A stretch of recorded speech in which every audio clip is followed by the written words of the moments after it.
Okay, in this video, we're gonna sort of talk about drop shipping. Okay, so this isn't drop shipping in the normal sense that you probably know, where people say, hey, you can just list your items online, people place an order, you tell the supplier to ship the order out to the customer, you don't have to touch anything, and it's great, and you make a lot of money.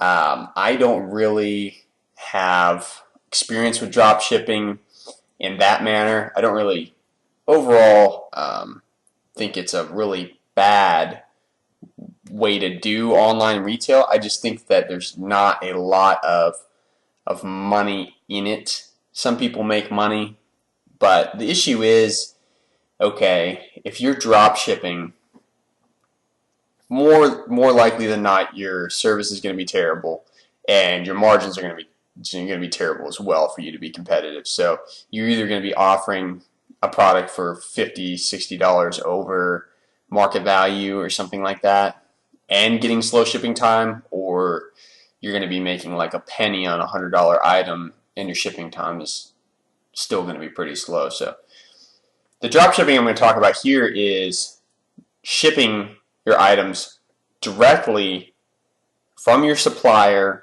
to Amazon FBA. Or, when I say supplier, I also mean manufacturer. So this could also count for importing from other countries. So here's how you do it pretty much. On this page, I'll give you a link to it. There's some stuff about it here. But when you make an FBA shipment, you're going to select the items that you want to ship to FBA. And then as you're going through the process, you are going to get weights and measurements for your boxes, which will allow you to purchase postage, and you'll get stickers for the postage.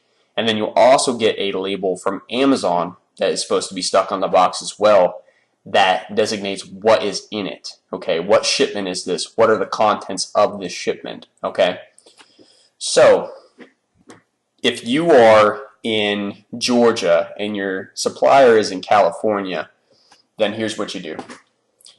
You put in an order with the supplier for whatever items that you have, and you need to coordinate with them as to how they will be packed. So if there's 2 boxes, you need to create 2 shipments, and you need to get Amazon labels for each of those shipments. And you need to make FBA shipments for both of those items, right? Okay, so when you do that, Amazon will give you files for your labels. You will need to give those labels to your source in California, right? And then they'll need to print the labels out on their end and put them on the boxes. And then they will just hand them over to UPS or whoever, FedEx, whoever it is, and they will take that to the FBA warehouse. Okay, it's pretty much that simple. Now, the only complication you may run into is that Amazon may want you to send things to different warehouses all over the country. You're going to have to make sure that everything is set up per box correctly with your supplier. Your supplier can't just send a box of 50 items to just one warehouse just randomly. There is a setting for that somewhere, but anyhow, your supplier cannot mess up where things are getting sent and what items are in what boxes. They can't do that because it'll just screw things up on FBA, on Amazon's end, and you just don't want to do that. So all you have to do on your end is just build the shipment, get the labels, and then tell the supplier, hey, you need to do 3 boxes. One's going to Kansas, one's going to New York, one's going to New Jersey, and each of those boxes need to have these contents that I ordered from you just now. And they send them out the door. Then they go right to Amazon, and it's just like you sent them, right? And then Amazon takes care of the prep and whatever else, and everything's good from that point forward. So that's how you do it if you were in the States, right? So if you are trying to import, it's basically the same deal. There are freight forwarders who will handle this for you, okay? They actually do FBA freight forwarding. So you'll need to have somebody to handle your importing, your customs clearance, all that stuff, and that's called freight forwarding. So you'll need to get, your broker, your freight forwarder, whoever, your all-in-one solution for importing. You need to get that individual or that company to do a similar thing for you, okay?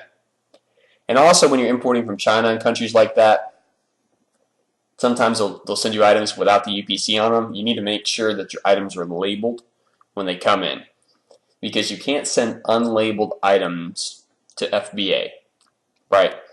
They have to be labeled. So keep that in mind. You can't send bulk stuff over. They're not going to do a quality check for you.